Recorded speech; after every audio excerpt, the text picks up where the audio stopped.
ओम शांति। 15 जनवरी 2025 की साकार मुरली से होमवर्क। आज की मुरली से हम लक्ष्य लेंगे विश्व महाराजा विश्व महारानी बनने के लिए पुरुषोत्तम बनने का पुरुषार्थ करना है। आज की मुरली से हम ब्रह्मा बाबा के जीवन की विशेषता लेंगे। अव्यक्त फरिश्ता बनना है। अव्यक्त फरिश्ता बनने के लिए सर्व लगावों से स्वयं को मुक्त रखना है और बुद्धि को भटकाना नहीं है। सर्व रिश्ते एक बाप के साथ रखने हैं। आज की मुरली से हम स्वमान लेंगे, मैं श्रेष्ठ आत्मा हूँ।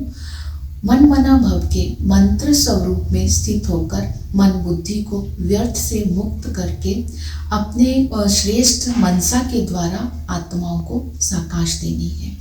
तो इस तरह आज इस स्वमान में स्थित रहेंगे, पुरुषार्थ करेंगे। एक बाप की याद में रहना है, याद की यात्रा करते रहना है। याद की यात्रा करने की विधि है अपने को आत्मा समझना है, आत्म चिंतन में अपने आप को बिजी करना है। मैं आत्मा हूँ, मैं आत्मा ही 84 जन्मों का पाठ बजाती हूँ, मैं आत्मा निराकार हूँ। अब ये मैं आत्मा ही पतित बनती हूँ और मुझ आत्मा को ही पुरुषार्थ कर पावन बनना है। आत्मा के सर्व रिश्ते एक बाप के साथ है। पिता के संबंध से निरअहंकारी बाप पतित दुनिया में पतित शरीर में आकर के हमें 21 जन्मों के लिए स्वर्ग का वर्षा देते हैं, अर्थात विश्व का मालिक बनाते हैं।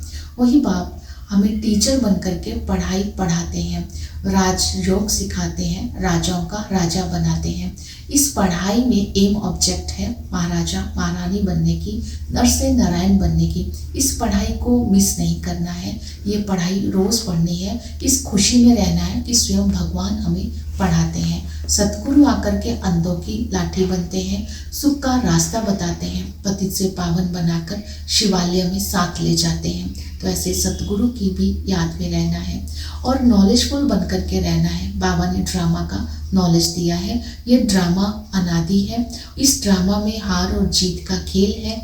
ये ड्रामा में वैरायटी धर्म है। इस ड्रामा में स्वयं भगवान भी बंधायमान है। इस ड्रामा के आदि में लक्ष्मी नारायण का राज्य होता है, दैवी संप्रदाय होते हैं, पारस बुद्धि होते हैं, वहाँ आयु बड़ी होती है और सभी दैवी गुणों वाले होते हैं, सुखमय, और भारत बहुत साहूकार होता है।